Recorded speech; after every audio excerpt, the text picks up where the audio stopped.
ngayon, habang nagkakaedad, ano ba nangyayari? Bakit lumalabo yung paningin? Tayo po'y may mga lens na tinatawag o lente. Yung lente na yan ay nag-a-adjust yan sa liwanag o dilim. Halimbawa, maliwanag, mag-a-adjust tayo. Kung madilim, mag-a-adjust tayo.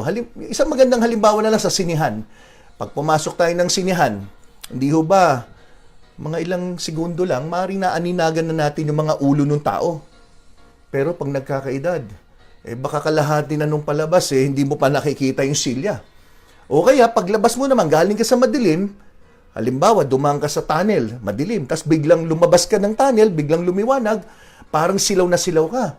So, itong mga capacity natin mag-adjust dun sa liwanag at dilim, medyo nagbabago pag tayo nagkakaedad. Tulad na sinabi ko, 40, nag-umpisa na.